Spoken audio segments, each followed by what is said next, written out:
Hello. Hi Welcome there. to a very special introductory episode of Beyond Reproach. A little preview, if you will. I'm Tux Lurzel, I'm Stephanie Domingo. and we are Beyond Reproach. We sure are. When I was a kid at school learning the golden rule, teacher often used to say, if you don't tell a lie, there's not a reason why you can't be like Washington someday. How could Washington be a married man and never tell a lie? So, we don't yet have a date set for when we're going to start releasing official episodes of our Fancy Pants podcast. It'll be coming soon. Yes. Soonish. Yeah, and then Soon. soon. By the time this goes up, Yeah. it should be soon. In the not so distant future. Yes. In 2018. Yeah. Fall 2018. You know, that maybe. No, come on. Fall Yeah. 2018. Okay. You heard it here first. Yeah, we just wanted to put something out there in the world being our friends who keep asking when they're going to hear something. Hey, don't forget our family. Yes. I don't know if they're allowed. Well, Your sister can listen. select Yeah. family. So, basically, Beyond Reproach will be a podcast about scandals and scandalousness in politics and government. The topics will range from super old-timey, founding fathers kind of things I to love the old timey. to sort of current-ish, semi-current. Semi-current. We But not current. Not current. Yeah. We're going to avoid talking directly about the current administration because that is too depressing to talk about. Which is sort of one of the reasons we're doing this. The current administration is so Toxic. heavy, dark, Yeah. depressing. Depressing, So we felt like it was time to add a touch of levity and lightness to politics and discuss politics in a way that didn't make you want to jump out of a window. Yes. So for this special preview episode, we're not actually going to talk about politics today. We're going to just tell you a little bit about ourselves and who we are and what we're doing.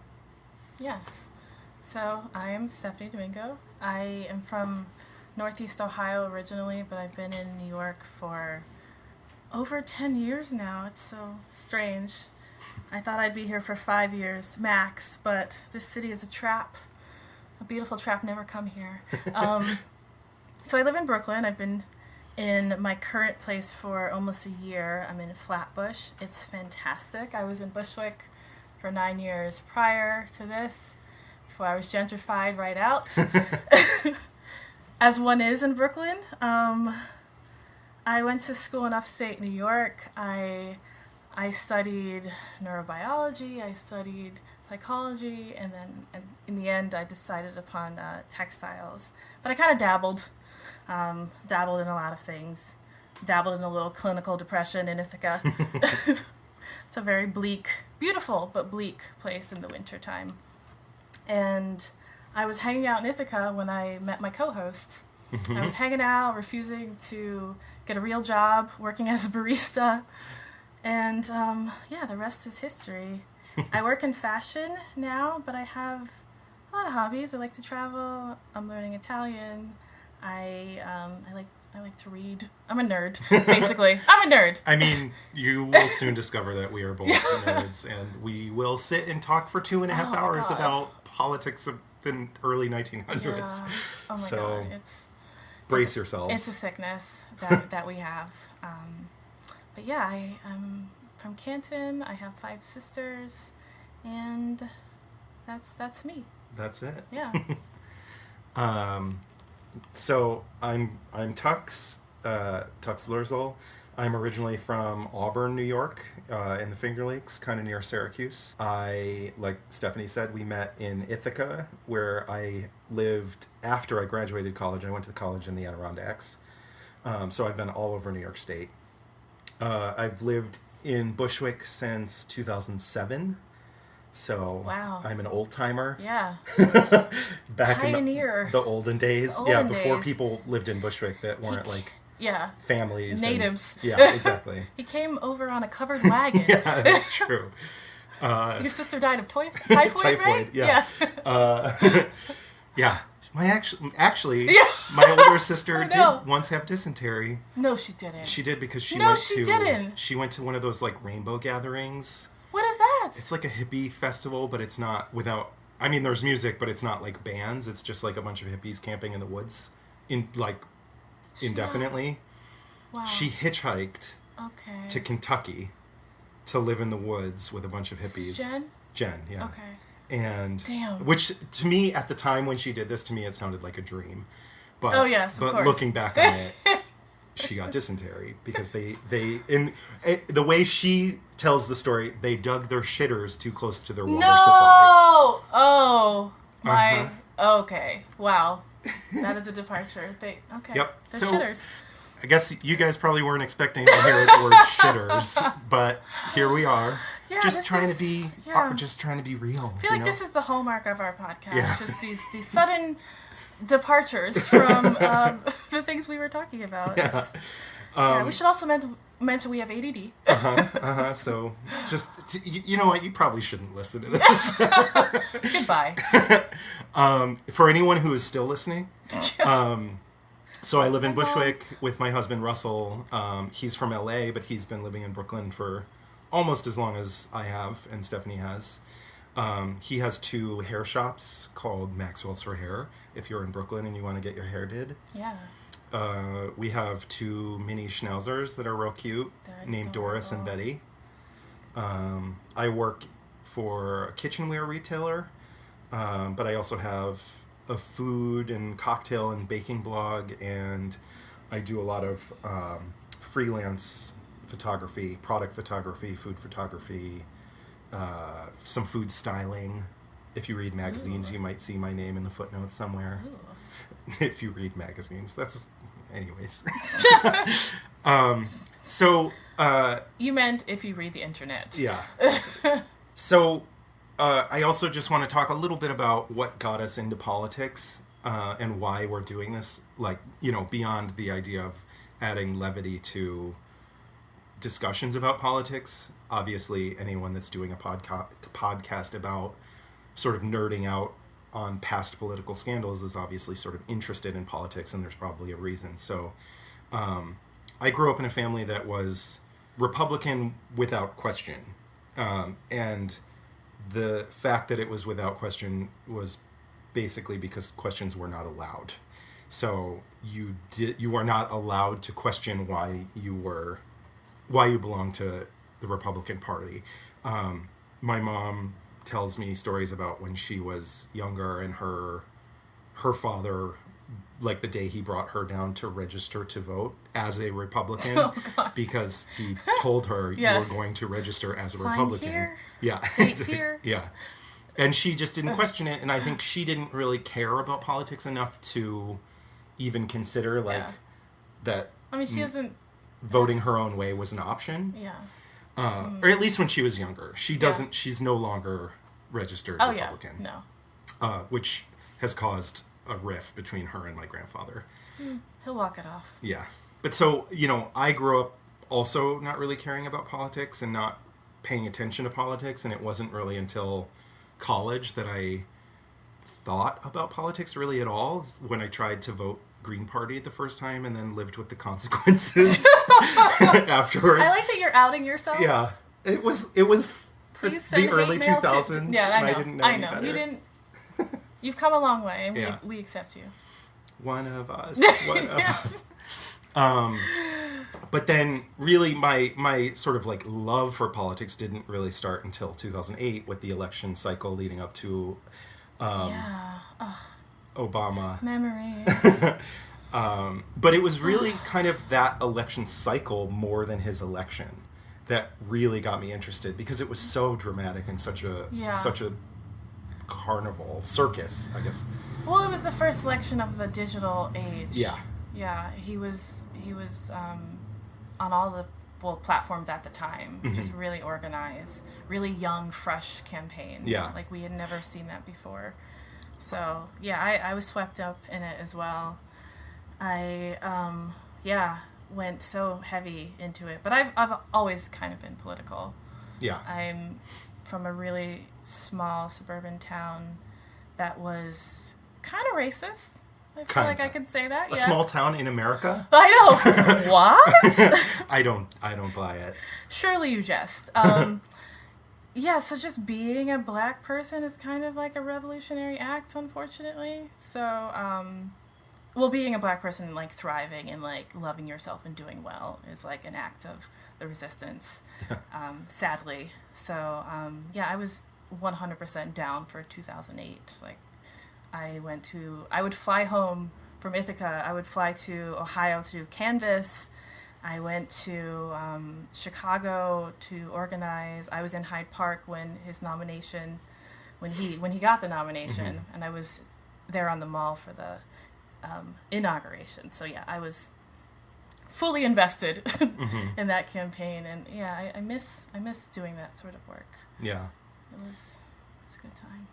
So Stephanie and I sort of moved in together in 2008. Yeah. We were roommates for a while, but in 2008, Stephanie, I mean, I was interested because of the time and because of who he was and because of what was going on, but really Stephanie was the one that was sort of like really knowledgeable. I did not know that. Yes. Oh God. You were very knowledgeable, and I felt quiet shame not knowing who you were talking about. Like I didn't know who Joe Biden was. Shame. Oh, yeah, I didn't know. Okay.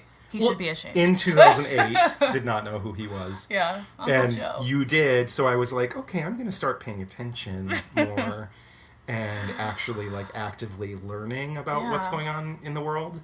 But it was sort of your doing. Oh, okay. I mean, it may have happened on its own naturally, I'm sure. It was certainly exacerbated. Okay, yeah, I could see that. I was 100% all in. Yeah.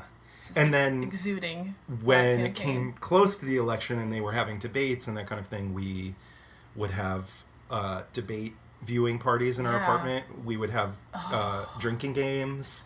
Whoever said, I mean, this is not just us. Lots of people, especially in Brooklyn, were doing these drinking games during the debates whenever Joe Biden said malarkey or oh my God, memories, malarkey. Yeah. Bless his heart. Mm-hmm. There were so many things. I can't even think of. Yeah, so many great one-liners. Yeah. So many images. For both of those election cycles, 2008 and then 2012. 2012. With binders full of women. Oh, God. Palin. Yeah. Ugh. So anyways, that's us in a nutshell. We're do you have anything more you want to add about politics? Yeah, I've been doing like a media blackout because I love politics, but I cannot focus on the current administration. It is way too anxiety provoking for me. It's not healthy. So I got rid of all of my political podcasts.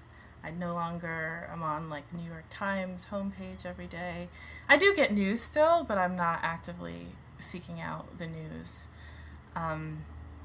So this podcast for me is a way to be connected and still scratch that political junkie itch without the depression. And yeah. There goes a plane. It's so funny, like you can hear it. I feel like I can't hear that in the room, but I can hear it through the headphones. I can 100% hear it through the headphones. Yeah, it's so weird. Like you'll learn. I've never heard an airplane that loud before in my life. You'll learn as you listen, if you listen. We are new to podcasting. 100%. We kind of don't know what we're doing. Yeah, we're learning everything as we go along. Like every episode will get slightly better. Fingers crossed. It will, because we're making a lot of mistakes. Yeah. And hopefully we're learning from them as well. That's the goal, at least. Yeah. But so this is our setup is a little bit amateurish at the moment, but hopefully as time goes by, things will sound more and more professional, and you'll hear less airplanes Yeah. and room noise and helicopters Yeah. and more. It sounds like we're at JFK, but we're not. I swear to God, we're in Flatbush. This is crazy. Yeah. But yeah, so instead of paying attention to current politics, we're going to talk about the politics of the past and the mistakes that we've made. But to me, everything, even though I'm looking for these historic political scandals, everything feels relevant to today. Yeah. Because we don't really have an examined look at the past, so we're just currently repeating it over and over again. I think there is a culture of ignorance in this country and celebrated ignorance. And I include myself in that ignorance. Like, Yeah. I learned so much in researching these episodes that I'm just like, how did I not know this? Yeah. But I think that's this will be a comedy podcast. Let's get that out of 100%. the way. We're just going to be We are talking not back and historians. forth. No, Do we're not come for historians. us like Harvard professors. Yeah. Like, A lot of our source material, basically all of our source material is coming from the World Wide Web. 100%. And there may be inaccuracies from time to time just because of either Wikipedia has it wrong or we're misinterpreting what they're saying or whatever. And So some sources are conflicting. Like, I've run across that a bunch. But if you guys do want to correct us, you can always send us an email. Yeah. At beyondreproachpod beyondreproachpod@gmail. Yes. We love feedback, and we don't want to be wrong. So help us. Please correct us. If we get something wrong, we'll hopefully try to address it in a future episode. Yeah. Hopefully there will not be too many inaccuracies, but or we're not. If there are a lot, maybe we can just do an episode where we just Corrections. apologize, corrections. Yeah. That's a cute idea. Yeah. It's cute. I mean, hopefully it won't come to that, but if it does. Fingers crossed we don't need to do an entire episode to correct ourselves. Or we could do feedback too. We can mix it with feedback. Yeah. Yeah. I like that I'm spitballing ideas like on air. Yeah. But no, seriously though, feel free to connect with us if you're listening. Mm-hmm. We want to hear from you. If you think that don't tell us that we're horrible. Hopefully, if you're going to provide criticism, it should be constructive. Compliment sandwich, etc. We'll send you how you should tell us that we're wrong. Yes. There'll be a form. Yeah, the form is compliment, criticism, compliment. Compliment. Yeah. With a side of compliment. Yeah. But we do want to hear from you. We do want there to be a sort of connection. Yeah, we're going to be on all the platforms and things. Just also though, just putting this out there, we're not super savvy. We're in our 30s. Yeah, don't tell anyone. I know. So we'll do our best. Bear with us. 30 is not super old, but yeah, Twitter is still a mystery to me. I don't understand. Yeah. Whereas my youngest sister, she doesn't understand Facebook. She's just like, I'm not elderly. Like, what are you? Like, why? Yeah. I guess that's it. That's, we just wanted to sort of drop a line and have something to put out there for everyone who is interested in what we're going to be doing. Yeah. Even though we're not really ready to start releasing actual episodes yet. Yes. But they'll be coming soon. And hilarity will ensue. Yes. And also some learning. This is meant to be uplifting. Yes. We can't succumb to the depression that we all feel. Yeah. Because when we disengage, they win, and fuck that shit. Mm-hmm. F that S.